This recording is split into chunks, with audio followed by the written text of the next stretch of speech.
So, good evening, everyone. Thank you so much for joining us today for another important conversation in our new program, SIECUS Online. I am so glad to have you here. It looks like we will have an important discussion, and I hope that we have a full house this evening. And so I think we're going to just go ahead and get started so that we have time for our conversation, our questions, and leave time for you all to ask questions who are joining us. Um, First, let me start by introducing myself. I'm Dr. Renata Arrington Sanders. I use she, her pronouns, and I am at Johns Hopkins University in the School of Medicine. My research really focuses, and my care or delivery focuses on serving lesbian, gay, bisexual, and transgender youth of color, particularly Black and Latinx youth that are living mostly in rural and urban areas. I am so happy to be here. I'm also a board member of SIECUS, and I have been on the ground trying to work with schools for a while. So I'm pleased to be a part of this conversation because we need to think about how do we change sex ed for the youth that we serve and for people in general, all people. So first, let me tell you a little bit about SIECUS. SIECUS was founded in 1964 to be the leading voice for shame-free education on human sexuality and a champion for sexual and reproductive freedom as an essential part of the human experience. And really, SIECUS asserts that sex ed is a powerful vehicle for change, for social change. And we're the only national organization solely focused on advocating for the rights of all people uh, to get accurate health information, comprehensive sexuality education, and the full spectrum of sexual and reproductive services. At SIECUS, we believe that sex ed can spark social change at the nexus of many of the social justice movements, from racial justice and the Black Lives Movement and LGBTQ rights to the Me Too movement and urgent conversations around consent and healthy relationships. Thank you this evening for joining us online as a virtual armchair discussion member. And I hope that you get really engaged and jump right in because I think that we have some of the leading experts in the field here to talk about how we can make change in this area and how we can use sexual education to move the field forward. Tonight's event is in honor of Youth HIV/AIDS Awareness Day, and we will be focusing on ending the HIV/AIDS epidemic through sex ed, sexual education. And so we want to explore the role of sexual education has in ending the HIV/AIDS epidemic, the role of abstinence only programming in perpetuating misinformation surrounding HIV/AIDS, stigma surrounding living with HIV, and criminalization of HIV, which continues to be a big area of a big barrier to care and treatment, and the impact on Black and Brown LGBTQ communities, particularly among youth. Before I begin, I want to start with some housekeeping items.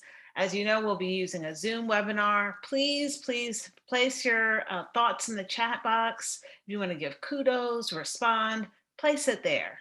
We want you to use that chat function to engage in this conversation. We'll also have a Q&A at the end, and I invite you to actually submit your questions. These will be moderated by SIECUS State Partnerships Manager Gabby Dole, who will be pulling those questions into the QA portion at the end of this evening's event. We'll do our best to answer all the questions.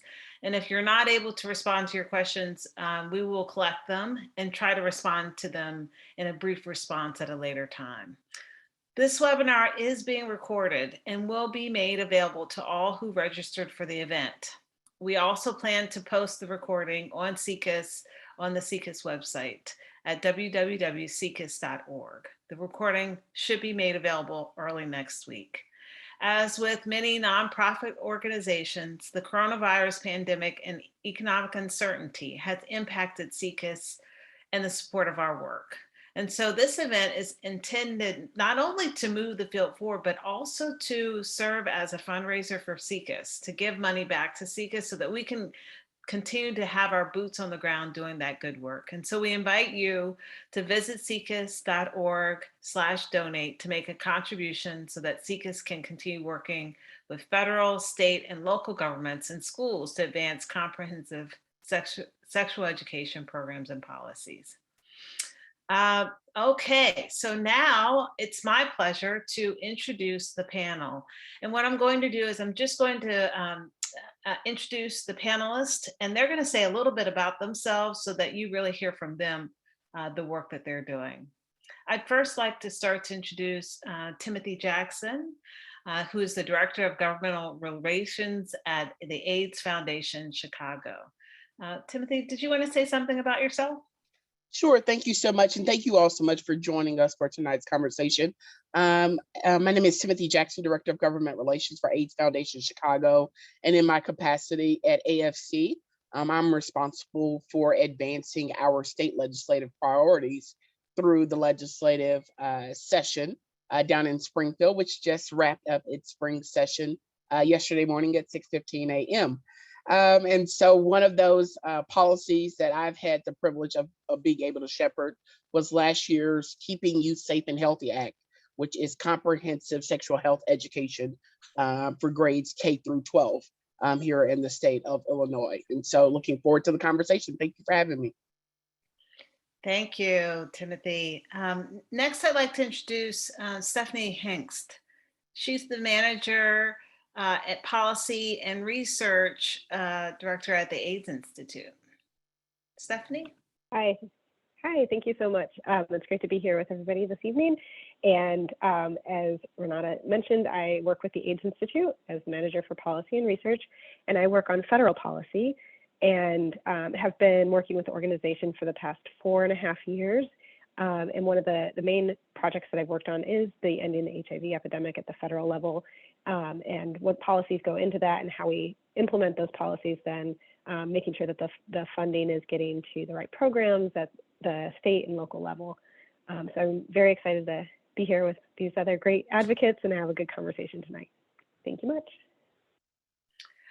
And I'd like to introduce Sage Dolan-Sandrino, creative change maker and Monica Roberts Fellow at the National Black Justice Coalition. Sage? Hi, everyone. Glad to be here. My name is Sage, and I use she, her pronouns. As said, I am the Monica Roberts Fellow at the National Black Justice Coalition, and in my personal work and the work at the coalition, I explore the ways in which we are able to continue conversations around trans legacies, specifically those of Black and Brown trans folks, and the ways in which art meets activism, meets change making in the ways that we can change the reality of being Black, trans, and queer through conversations and representations in media. So that's where my work is centered, but I'm excited to be here in conversation with you all and to bring our experiences together for such a great informative conversation. Thank you, Sage. And then finally, Vanessa Tate Finley, who is the Director of Policy and Advocacy at AIDS Alabama. Vanessa? Hey everyone, I'm so glad to be here with you tonight and have this conversation. So my name is Vanessa Tate Finley. I use she, her pronouns, and I'm the Director of Policy and Advocacy at AIDS Alabama. In my work, I monitor federal policy and work on the state and local level policy levels. And then much like Timothy, we also passed comprehensive sex education last year, which was a huge win for the state of Alabama. It took us 8 years, but we finally did it. So it was a huge victory for us, and definitely want to celebrate that. And I am just so glad to be here with such a wonderful panel of experts and moderated by an amazing expert herself, and looking forward to our conversation tonight. Thank you, Vanessa. So let's get started. And this is really for all the panelists. So it's estimated that about 21% of all new HIV infections every year occur in adolescents and young adults that are 13 to 24 years old, and rates as much as 40% among older young adults that are 25 to 34 years old.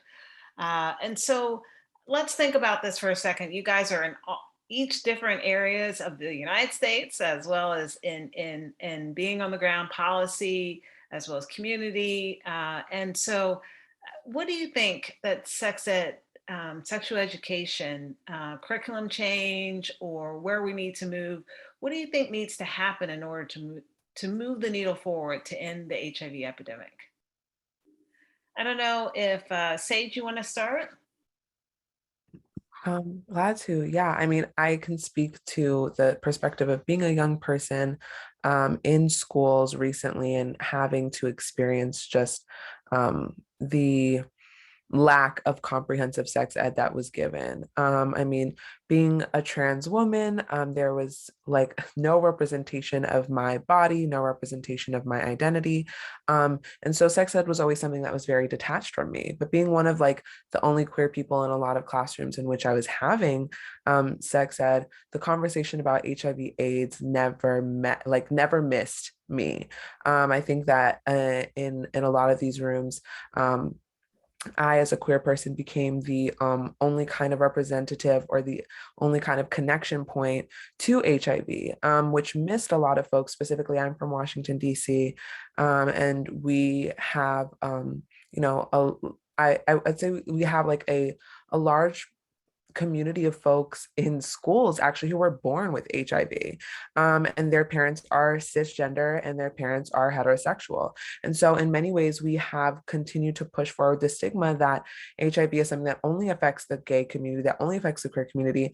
But as early as 13 years old, I was going to a community center called Smile in DC, which many of you may be familiar with.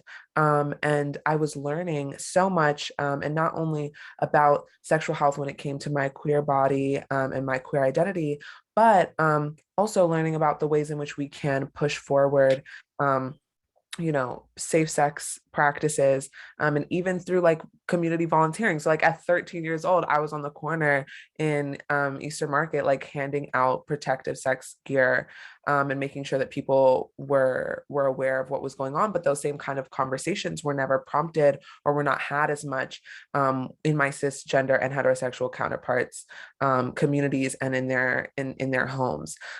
So I think that one of the first steps in conversations that end this are really trying to shift the stigma that not only affects us on a local and very physical communal level, but ends up affecting us when it comes down to federal dollars and where the government is spending money and who is getting access to this programming. So yeah, that's one thing that I have to add. Great. Thank you, Sage. Let me turn it over to Vanessa. What are your thoughts? Well, obviously, Alabama is, far different than most of the rest of the country. And we have a lot of rural areas, and though we have passed comprehensive sexual education, abstinence-only sex education is still, the standard fare here. So one of the things that we have done on a statewide basis with AIDS Alabama is we have a group called Teen Advocates for Risk Prevention. This was actually organically grown from a student at one of the high schools down in Mobile, Alabama, and it grew into this large group of a partnership between the school and the students. And now we're going statewide, and it's sex positive sex education. And so we talk about everything from HIV and STIs to Sex 101, Queer Sex 101. We really run the spectrum of consent is also something that we talk about in every single one of our meetings, how important consent is. And we also, for those who live in affirming households, we actually also are able to send them sexual health boxes. So that contain things like period products, condoms, lube, dental dams, all kinds of things, so that not only do these students have the knowledge knowledge and the education, but they also have the literal tools in the toolbox to be able to have safe and healthy sex and relationships.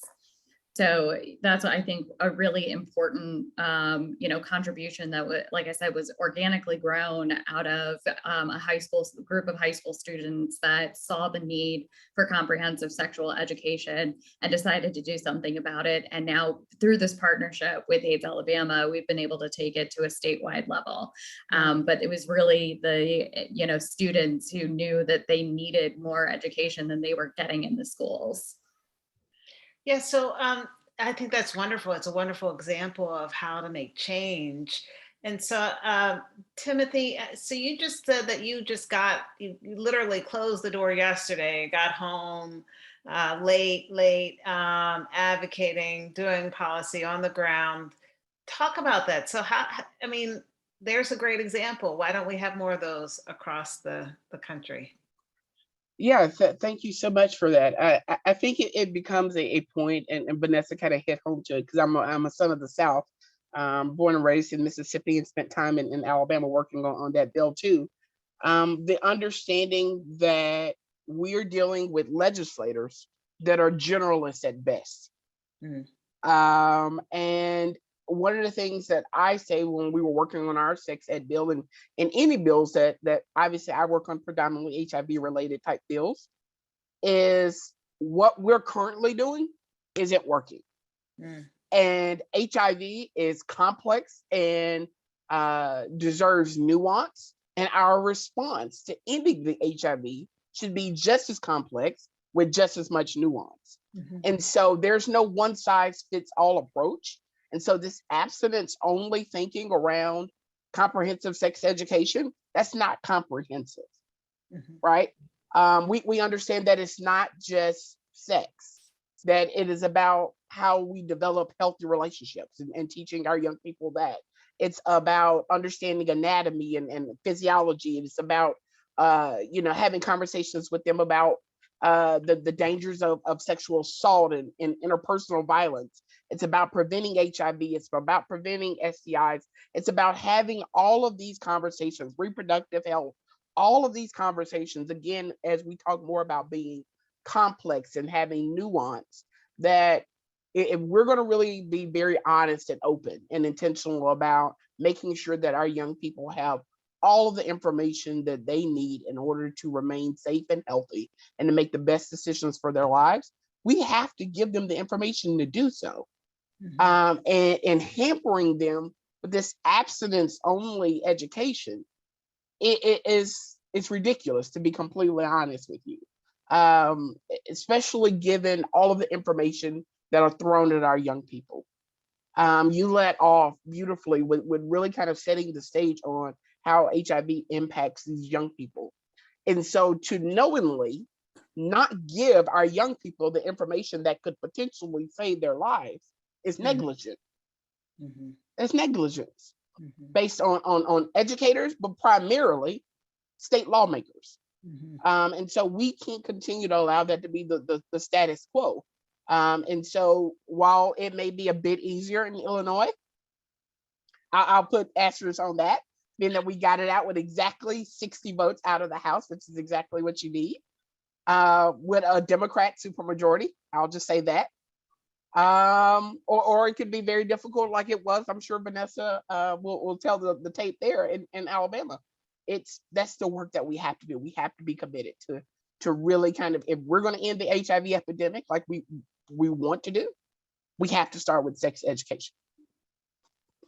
Thank you, Timothy. I mean, I think you raised so many important points, in that we can't neglect the people that need it most, right? Turn our backs and expect people to make a change or to have a change, right? And so, Stephanie, I want to turn it to you for a second, because what we see when I look at a map of the United States, okay, I see areas that are usually dark blue or dark purple, and they're in the South. And they have the highest rates of HIV, pregnancy. Maryland actually is below the Mason Belt, so we're in there too, okay? the Mason-Dixon line, right? So we're in there too. So HIV, pregnancy, you could go on and on, STIs, et cetera, et cetera. And those are often the states that also have the abstinence only or the sexual risk avoidance programs. And so what can we do at the federal level? You've got your federal level hat on. You came out here with the federal level hat. So what can we do at the federal level? Bring it to us, Stephanie. Come on. Yeah, this is like an interesting topic to have all these different levels of work happening on it. So at the federal level, it's a fine line to walk when you want to be able to set the stage, make the funding available, set the right policies in the right direction, but allow the states the flexibility to craft their education curriculums, to the exact population that they serve. We've already heard from a variety of perspectives, and knowing that there's a difference between urban and rural and the South and the North, but the basics are there. We need to be providing these students, these young people, with the basic information. And if they're not even getting that, then how do we expect, anything more? When we think about, the high burden of HIV in the South in particular, it's clear that they're not getting the resources they need in the right areas. And again, it's hard when you want to grant the programs and the state's flexibility to craft these things to the ways that they know are most appropriate. It's not up to the national policymakers or the legislators at the national level to dictate that, because they don't know. They don't know that level of detail. But again, you want there to be at least a minimum standard of expectation of what's included in the education programs. So I think it's something that we need to continue to work on. I think one improvement this year has been in the president's budget that just came out recently. There was no funding for the sexual risk avoidance programs, which is a huge step in the right direction. But we need to make sure that there's funding for the right type of programs in there. So again, we want to make sure that the stage is set, and that the advocates that do already work hard in the states and at the programs are getting the resources that they need to advance their programs and get the messages to the kids, because we can't even start talking about the biomedical solutions for preventing and treating HIV if people don't have the education and the basic information about healthy relationships, as Timothy was saying, and as Sage was talking about the programs that she experienced when she was young. So it's a tough place, when working federal, state, local levels, but I think it can be done, and I think we're moving in the right direction, as evidenced by Alabama and Illinois. So. Thank you, Stephanie. It's good to hear about this lack of funding for those programs. So that's one step. Sage, I want to come back to one thing that you talked about earlier, particularly you said that when you were in high school, you were the only representative, right? And that you felt like a lot of other kids missed a lot of information because it was really focused on you. And I can imagine that teachers, people are trying to struggle with this balance of how do we make sure that communities that have some of the highest rates get the information they need without stigmatizing and marginalizing those communities. I experience that all the time. And I know marginalization and stigmatization occurs. So what do you think? What's the best way from a sexual education lens? Like if there's someone's out here that's a teacher or a schoolmaker or thinking about this, what's the best way to do that without sort of further stigmatizing and marginalizing communities, particularly of color? Yeah, I mean, I think that it's not a doubt of mine that although I may have, I may exist in a community that does have a heightened exposure or potential risk, that I was not the highest risk student in that classroom, and that there were children in that classroom who needed that information more than me, because the ways in which they were active at that time, in ways in which that were unsafe, that they were unaware of. And so when we hyper focus this conversation in on one student, I was not active in high school, and we miss an entire room of people who not only need that information, but will now be kind of have that stigma projected onto them, and then ultimately become complicit in the violence that is erasure, and all of the harm that comes from the erasure of their potential risk of becoming exposed. And so when we talk about sexual education, it's not something that just one person needs to have, right? There is no HIV is not exclusive in who can be affected, and you do not have to have a certain identity or certain set of pronouns in order to become infected, and you don't, and that's the same across every STI.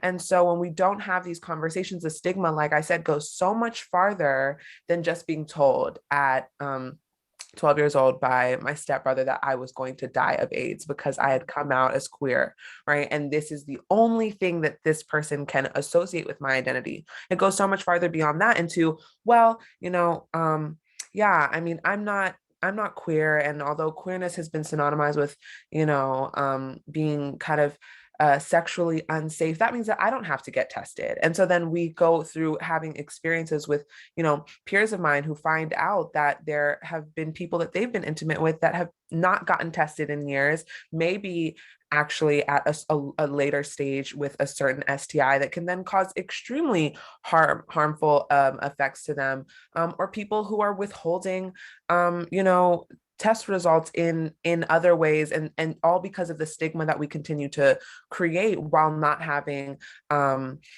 healthy and positive conversations around sex. And so when we focus in on somebody, we leave the rest of the class out, but also in the same ways that Vanessa was speaking out, when we don't talk about safe, healthy queer sex, then we as young people are left to kind of find our own ways into this system or into this box that we don't necessarily fit in, and then also may become victims of harm physically, sexually, and ultimately politically. So yeah, I mean, I think that's my thought, but definitely that queer people are not the only people who need to hear about this. Everybody needs to be receiving comprehensive and really, I mean, we're talking about intimacy, so having intimate and important conversations about this stuff, and as you all said, we're moving in great directions by repositioning funding, but again, putting the emphasis on replacing that programming with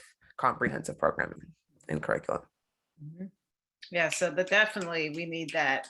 That gives us a snap for everyone, all youth in the school.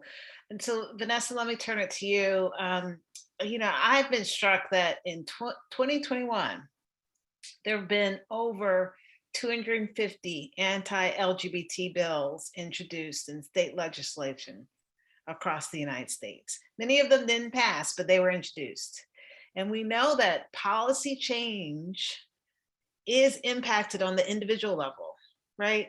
We've seen that one of my colleagues, Julia Raifman, looked at same-sex marriage laws, and that was tied to protection against suicidality, right? So we see that there are health consequences at the individual level from the state level. So tell me, what do you think? How does state legislation correlate with measures that both exacerbate and eradicate some of the barriers that we've talked about? And what do you think we can do? It sounds like Alabama's making some progress, but what about the others? How many states we have in the United States? Well, it's been quite a week here in Alabama. I am sure many of you have probably heard that Alabama has passed 3 anti-trans related pieces of legislation on our last day of the session, which were all immediately signed by the governor. And so we have apparently 2016 is cool again in the state of Alabama. We have a so-called bathroom bill. They decided to attach an amendment to that with a version of Florida's Don't Say Gay bill. And then we have also just passed legislation that criminalizes gender affirming medical care. The third one I want to put a particular focus on because it's so absolutely dangerous and harmful to not just our youth, but our families of our trans youth, their doctors. What this legislation does is criminalizes the existence of gender affirming care. This bill has been signed. It goes into effect in 30 days. There are several organizations that are suing to put, at least an injunction to stop the law from going into effect. But if this law were to go into effect, it would criminalize doctors for prescribing hormonal therapy or puberty blockers. It would criminalize a parent for giving their child that medication. It also criminalizes a child for taking the medication. It also makes mandatory reporters forced to out children to their parents. So if a child confides in their teacher who might be queer friendly, that teacher is now forced to contact their parents to tell them that their child is indicating that they are potentially experiencing some sort of gender dysphoria or gender exploration, or really the law is so broad that it basically, if your child is talking about gender and their gender identity, you basically have to pick up the phone and call what Alabama thinks is mom and dad, regardless of who their parents or guardians or caretakers are, and forces them to report on these children. So these are significant and really dangerous barriers between that the legislature is causing for our youth and their safety and their well-being. We know the statistics on queer children, particularly transgender children, and the increases in depression, anxiety, suicidality. We know all these things, and the legislature, ironically names these bills, the Alabama Child Protection Act, when it does nothing to protect children. It puts targets on the backs of our most vulnerable children, and it's absolutely abhorrent. And so we did, in terms of advocacy work, we did everything that we could to try to prevent these bills from passing. We stopped it 2 years in a row, and then this year is a midterm election, and it is very competitive down here on who can be the most to one particular side. And so this is very much a political stunt for a number of legislators that need this, feather in their cap to be able to move on and do the next, political ambitions that they have. And, like I said, to put a target on our most vulnerable children's backs for legislative reasons and political purposes is just absolutely beyond, disgusting to me. So Timothy, let's go to you for a second, because that's heavy stuff, and I'm on the ground every day. I can't leave my state. I can't move. And so I can't imagine being somewhere else right now, or feeling or being afraid of what might happen. How do you see this playing out, and what can we do? Is there anything that you see that can be done in this particular area to impact and protect these youth? And then how does it sometimes trickle down to sexual ed? The Don't Say Gay law, for example, it's in Ohio, Florida. I mean, it was introduced in Ohio. It hasn't passed, but so tell me, what are your thoughts? Yeah, being a former Alabama resident and kind of following that, it's just it's abhorrent is just the perfect word for that, Vanessa. Um, it is something that is obviously very troubling. It is really the full out assault on othering of people that don't fit a particular box. It is a perpetuation that if you are not what is deemed by these lawmakers as perfect and good, then your humanity doesn't deserve a right to exist. And that's a problem, obviously. Other than right now, just keeping up, as Vanessa mentioned, trying to fight back these bills, encouraging more people to run for office that understand the importance of valuing people. Yeah, and that seems so absurd to even say. That at the lowest common denominator is like we're asking people to run to value people. What? Like value people? And you know this is so much bigger than someone's sexual orientation or whether you believe that gender affirming positions shouldn't be able to do that and this that and the other. At the root cause of all of this is really trying to control society and control what we do, and that is obviously very troubling. It is dangerous for people in the LGBTQ community, for our young people, for people living with or vulnerable to HIV. You literally stand just targeted constantly by lawmakers who, as Vanessa so aptly put it, it's an election year.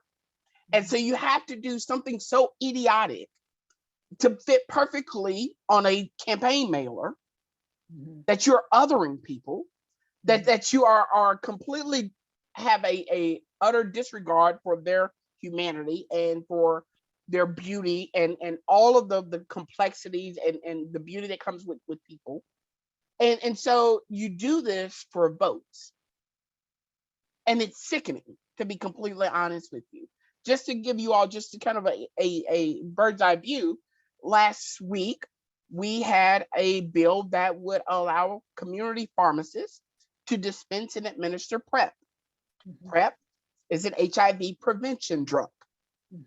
It is up to 99% effective. We literally had legislators linking PrEP to the Black market, to sexual assault, to saying that kids would be going from Walgreens to Walgreens snorting PrEP. Are you kidding me? This is what we're against. It's and literally had one legislator. It was like, did I fall asleep? Are we talking about a different bill?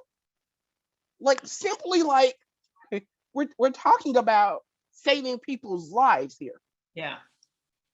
And so that's just when you have people in power who are more comfortable with playing to the lowest common denominator and not seeing the beauty and humanity of people.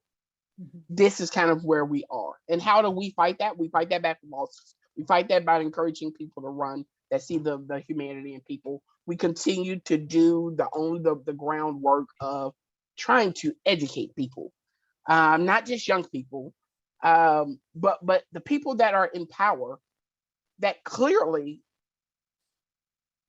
it's Sunday and I'm trying to be good today, that don't really have the well-being of people at heart. And so I'll leave it there before I say something I probably should. Well, thank you for that.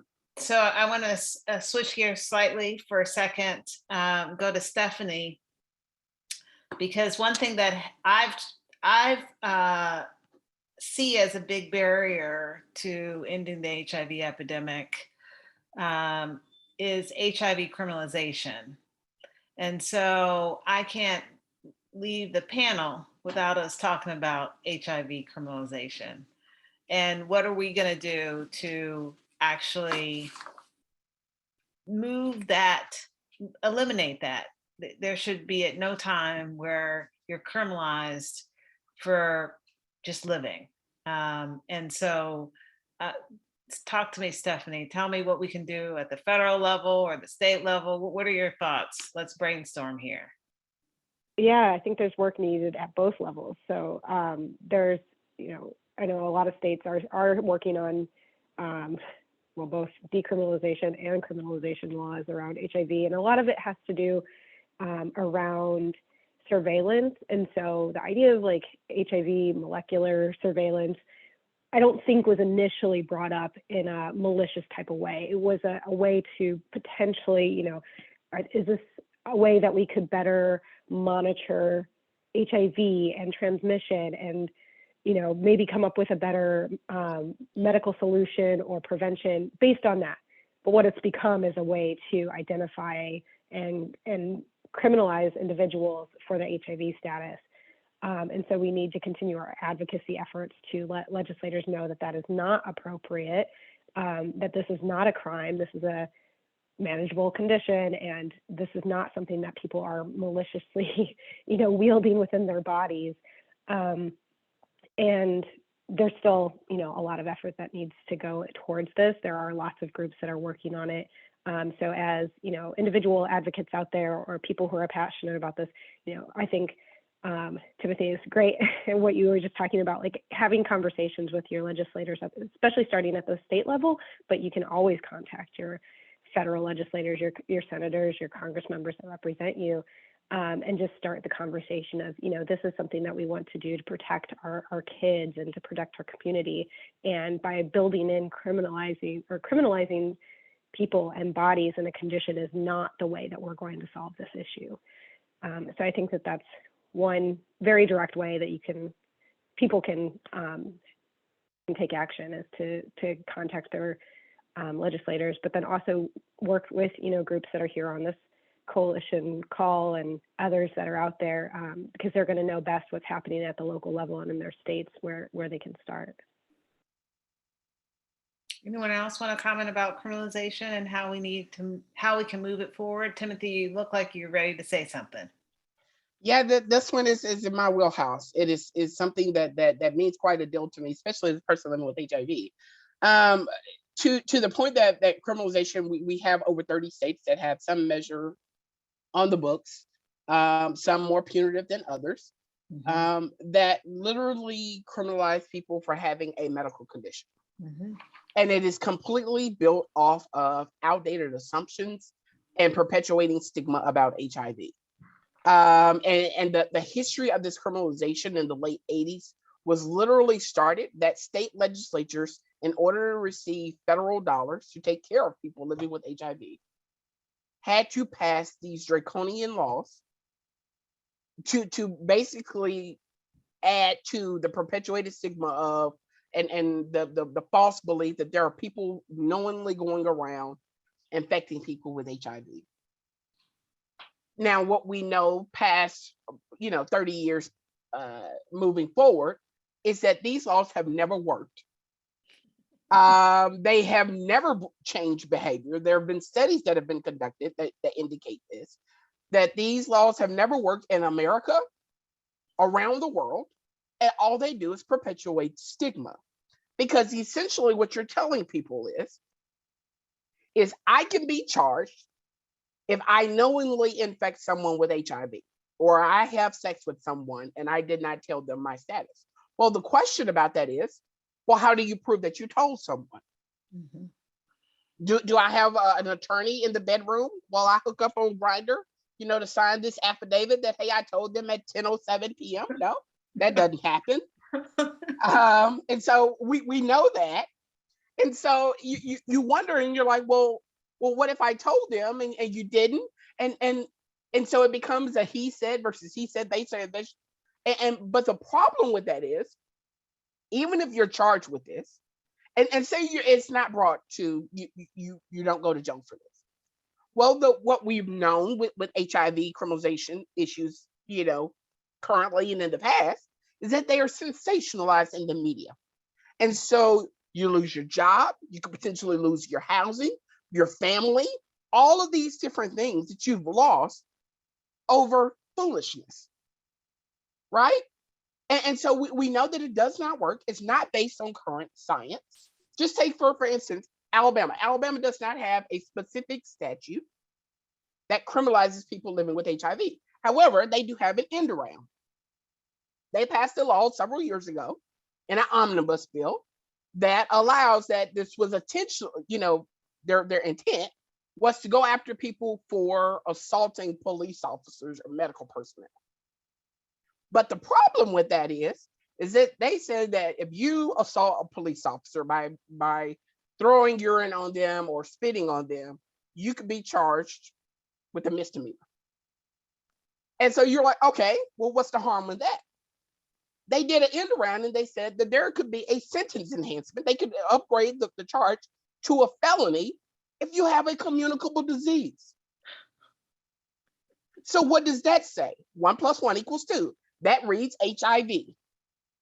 And you say, well, what's the harm in that? The last time I checked, you cannot transmit HIV through urine or saliva. No. But you just encoded, you just put in law something that harms people. And we've already seen that law harm people. And so you just, and again, it's really built off of a lot of bad information. And it's like people are like, the hell with all of the scientific advances for HIV. We're just going to stick with this book that we had from the 80s. The hell with everything from the 90s. All of these antiretrovirals, the hell with them. None of those exist. and so it's just, it's so disheartening. And so that's disheartening, but it does my heart good because I do see states that are making such strides in trying to fix these issues. Georgia just recently was able to modernize theirs. New Jersey, Illinois. Last year we had 4 states: Nevada, Illinois, Missouri, and Virginia. The year before we had the state of Washington. And so there is this energy to change these laws. But yeah, it's disheartening when you constantly look at these laws that are on the books. And then some of them, to not get on the soapbox that I'm already on, some of them, like you have to register as a sex offender. And it's just, it's ridiculous. And it's based off of outdated assumptions about HIV. And again, continuing the othering of people living with a vulnerable HIV. Yeah. Especially given the U = U, we know undetectable = untransmittable. So I'm not sure whether or not that's been taken into account anywhere. So in the final few minutes, this has been a wonderful discussion, but maybe each of you can just share a couple minutes for individuals that are on what advice you would give to sexual educators or to individuals working on the ground on how best to destigmatize and expand this conversation in their communities, in their classrooms, and how they can take up the mantle. I always want to end on a positive note. I know we've talked about some heavy stuff this evening. Let's leave with some action items of what people can do where they are. I'm going to start with you, Vanessa. Well, definitely, as Stephanie said earlier, contacting your legislators. I popped into the chat that, our lawmakers need educating as well. We've done, unfortunately, in terms of our anti-trans legislation, it wasn't enough, but we did so much education with our lawmakers this year to try to educate them on trans issues. We did a lot of education with lawmakers to get that sex ed law passed, talking to them about why comprehensive sexual education is so important, especially in a state like Alabama, which, as part of the South has one of the, where the South is home to 50% of all HIV prevalence, incidence, and deaths. And so, it's particularly important to have comprehensive sexual education in states where it's been identified that there's a real need for it. And in our bill, it requires that if you teach sex ed is completely optional to teach in the state of Alabama. But if you do teach sex ed in the state of Alabama, it's required that you also teach students about HIV, STIs, and the information has to be medically accurate, age appropriate, and culturally appropriate. So, there was some real modernization in the laws. I think another thing that people can do is, because we modernized our law, there may be some hesitation towards actually teaching sex ed, because now there are certain requirements that people may not necessarily agree with that are built into what is now required. And so I think, parents, especially, need to be talking to teachers, the schools, PTAs, things like that, and ensure that there is comprehensive sexual education in their child's schools. Community members can talk about how important it is at city council meetings that children have comprehensive sex education. There's a saying that all politics is local. All politics really is local. And so getting to know your city council member, getting to know your school board member, having conversations with them about why it's important that comprehensive sex education exists, and that it includes things, such as information about HIV prevention, all the other consent, some of the other things that have been brought up, or, as we've had this conversation this evening, all of these topics are so important, and those conversations that you have with your local lawmakers can make a real difference in the lives of all of us and our communities. Great. So contacting legislators and really encouraging involvement, it sounds like, at multiple levels. Sage, what are your thoughts? Yeah, I mean, obviously, to echo everything that's been said before, but I think that there also needs to be a strong focus on shifting the tone of conversations from sex avoidance and sex negativity to sex positivity. And unfortunately, none of these, criminalization efforts do anything but harm anyone, but also they don't encourage anybody to go get tested. And so if, we continue to have conversations around STIs, and continue to push forward stigma in the way that we do, folks will continue to avoid getting tested because the chance of even having to face a stigma that they have maybe even complicit in advancing themselves. And so I saw a conversation on a social media platform the other day, and it was among young people, and someone said, normalize sharing your test results. And there was a whole discourse in the comments, and of course, there's nuance in every conversation. But it was not a striking thought to me, especially when it comes to, a hookup culture of like young people who may not ever see this person again or don't know them, besides a profile. And like that, the thought of saying, hey, I got tested within the last 3 months and here are my results, I'd like to see yours. If it's a healthy conversation and a safe conversation to have there, I see no objection, right? But a lot of young people did. And it was also because a lot of them had not been tested. And so they didn't have results to show.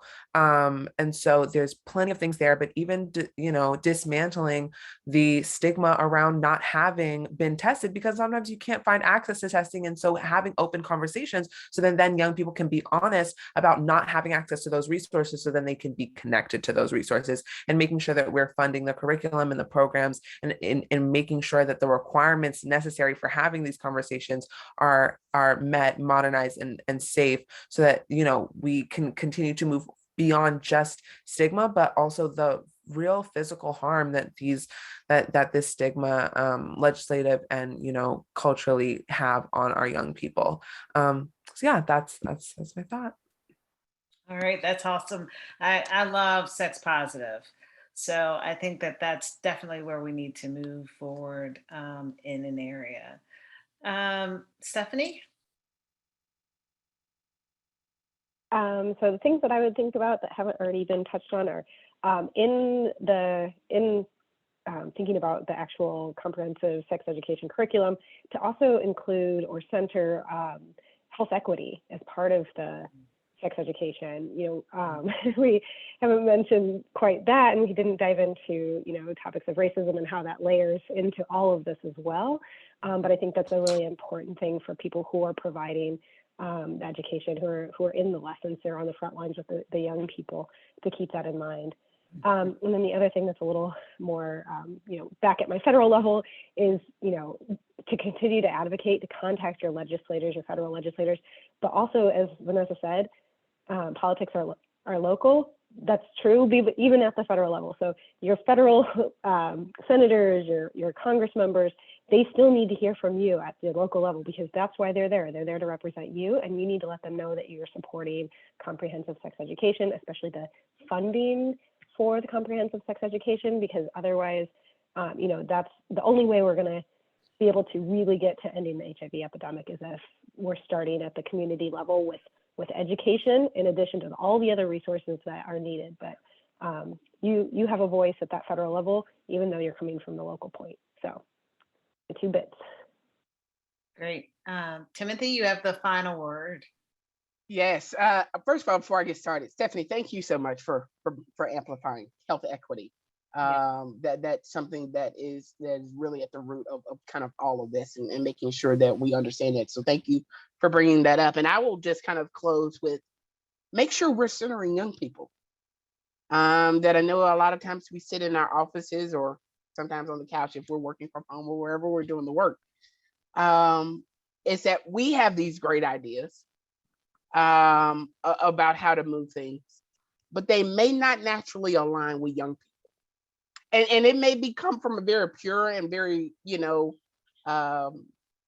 a heart where we care about young people, but I want us to partner with young people more.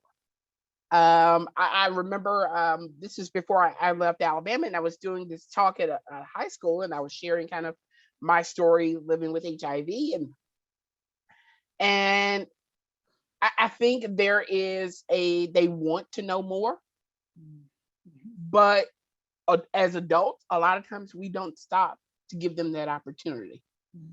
And so I was very vulnerable that day. And so literally I gave them about 30 minutes to ask questions, and an hour and 30 minutes, I was still there. And they asked some questions. But when I left there, I felt good, because I don't know if they would have received that information, and someone to be very honest with him, had I not done it. And so I actually shared with them my telephone number, email, still have some of them messaging me now. And that was 2.5 years ago. And so it is just, I really want us to partner with young people. And I'll just kind of leave on this, is one of the best people we had to sell this bill in Illinois was someone, I think she was a sophomore in high school. And she testified in front of the House and the Senate, and literally checked a couple of legislators, and was so thoughtful and very honest. And I was just like, yes, she can talk about this a hell of a lot better than I can. Mhm. And so when I say partner with young people, let's make sure that we don't forget that part. Thank you, Timothy. So I think there were just a lot of thoughts on this panel, really important ones, charging us each to talk to our legislators, our lawmakers from the local level all the way up to the federal level, explaining and just impressing upon why sex ed is so important. Um, encouraging parents to also engage around a comprehensive sexual education lens, to be present on those PTAs, those school boards, so that they can make those decisions about what's being done in those schools for their kids, particularly. That we need a health equity lens. Thank you, Stephanie, for bringing that in. I think that that is critical. We could spend a whole hour talking about health equity, if not longer, 3 hours. We could be here all night. So, we really need a health equity lens that makes sure that those communities that need get right, and that we address all those barriers so that it's equitable, and then really changing that lens from sex at risk to sex positive risk, right? um, Funding sexual education, making sure that all youth are represented in the sexual curriculums, not just marginalizing or stigmatizing certain youth, and partnering with youth, which is critical. I'm going to open up the chat to questions and answers. So if you want to just put your question in the chat, and then we will take it as soon as we see it. And don't forget to consider to make a donation to SIECUS at www.siecus.org/donate, so we can continue to work on these efforts nationally. Questions? Any questions that the panelists wanted to bring up or think about or engage in a conversation that we haven't talked about?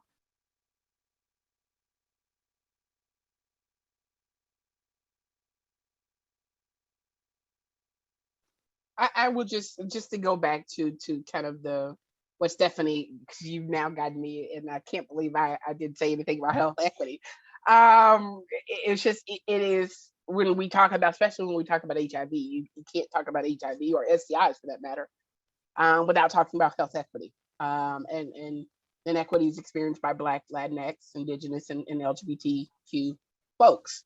And so it's important that we center that anytime we're having these type of discussions, and understanding that, as I talked kind of the outset about, there is no one size fits all approach on how to address HIV, and that we need to have some flexibility in understanding that communities react differently to things, and our response should react differently as well. And so thank you. I just want to kind of bring that up again. Thank you so much for bringing that up, Stephanie. Thank you.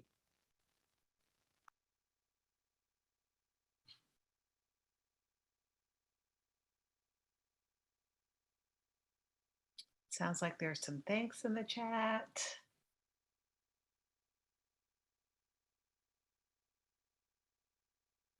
I mean, I think from a health equity lens, we could do so much, right? In the schools, to make sure that those communities of color, Black and Brown communities, Indigenous communities, have access to needed health education. We particularly found in some research we did here, that Black, gay, and bisexual men were the least likely to get health education, sexual ed education, using the YRBS data. And of course, we didn't even have data on trans folk, right? Because they weren't even included. So unless we're asking those questions, looking at these questions, doing the research, we won't have the answers, and we won't be able to address the need or fill that gap, see what the gap is. What are your thoughts?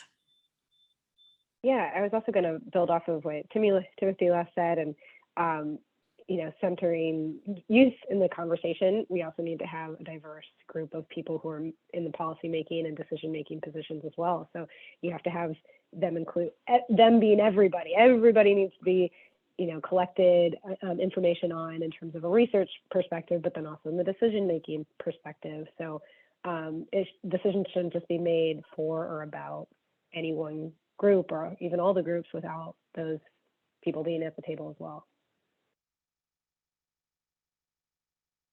Yeah, and I think it's important too that it was just kind of hinted to I think we knew this prior to COVID, but COVID has really kind of highlighted it. The need for actual SOGI data collection. Mm-hmm. And for SOGI, for people that aren't clear on what SOGI data collection is, it's sexual orientation, gender identity. Mm-hmm. Data and really trying to, because how do you fix disparities that we know exist anecdotally, but we don't have the empirical evidence through data to be able to fix it? And so whenever we are looking on a state level, federal level, making sure that we are able to take the data that we have and really kind of break that down. But we need to be able to have the information for disability status, for sexual orientation, gender identity, and the whole host of issues. But then also to an extension of, we have to be very clear on what groups are. And so we can't continue lumping trans women or trans group and men who have sex with men. And things like that. And so we have to be very clear that we can't fix disparities if we don't have the information in order to be able to do so. And so that is really kind of a broader discussion too. Yeah, and looking at it from an intersectional lens, because we have multiple identities as an individual, not just gay, bisexual, transgender, but also Black, Latinx, living in Maryland or in an urban area or low income. I mean, there's so many different identities: religious identity, political identity. And I think we really have to try to not group people, just lump them all together and assume that it's the same. Neil says, while I agree that legislation, state and federal, is critical, I also believe that that is a long-term goal, one that is likely to take years. That, however, does not address the critical need on the ground today with youth. Comprehensive sex ed in the schools is also another long-term goal, where we are at with taking sexual ed to the community, offering free comprehensive sexual ed via community resources, Planned Parenthood, or other widely accepted community groups. Anyone want to respond to that? Even church groups, they added. Yeah.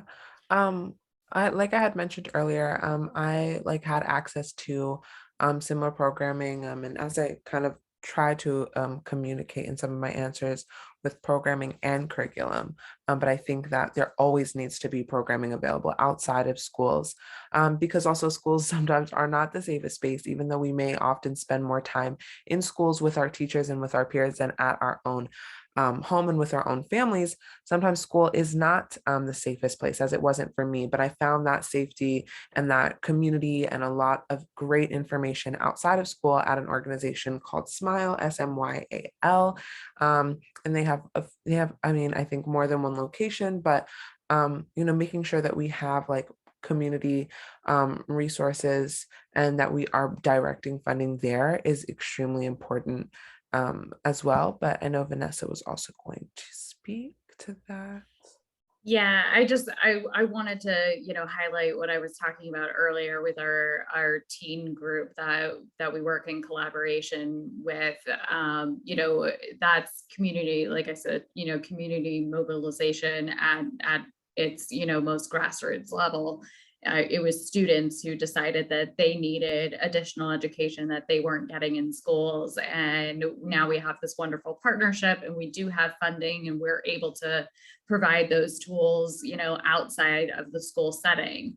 And so I completely agree with, some of the comments made. We absolutely need to have comprehensive sexual education outside of the school system. And I think COVID taught us that there are a lot of different ways to do that. And so the meetings that we have with our team group are via Zoom. And so that's why we're, able to do this on a statewide level. COVID taught us that these things are really, really effective when we've been able to bring in some really great expert speakers and, to talk about different subjects. And, it's a really wonderful organic way of engaging with the community that needed us, and we were able to find each other and be able to work together to create this really wonderful organic community that has sex positive sex education, and like I said, it's knowledge and tools and everything that you need in the toolbox. And so yeah, especially to your point, Sage, also many students are out of school students, right? They're not in school, right? So we can't just have it in one place and 40% of those not in school students are LGBTQ youth. So there's another question here. Has there been any legislation passed regarding the deaf American community, one of the largest minority communities nationwide? Yet I don't think that the lack of sexual education in this community, less sexual education because of addition of cultural and language barriers has been discussed in the larger hearing community. Who would like to take this? I guess I will go. I know that when we ran our bill last year, we did include a number of different communities, specifically for those in the larger hearing community. And so Access Living is one of them out of Chicago that we worked tremendously with. And then we also aligned our state standards with the national standards. And so that should help tremendously. But as kind of Vanessa was mentioning, our standards is basically, it does not mandate, but it does say that if you do teach, it has to be aligned with the national standards. But some of those conversations are still kind of ongoing as we continue our efforts to potentially look at a mandate sometime soon.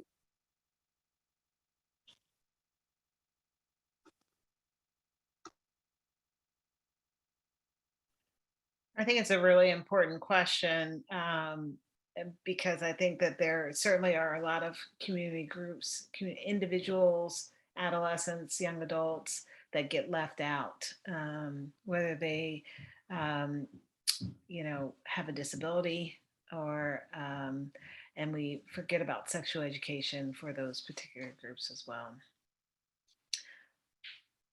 All right.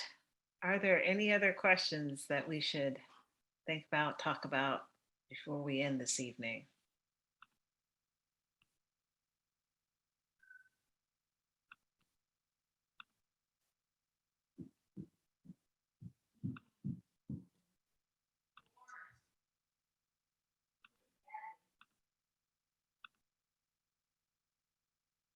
Okay, well, thank you so much for this really, really, really wonderful discussion.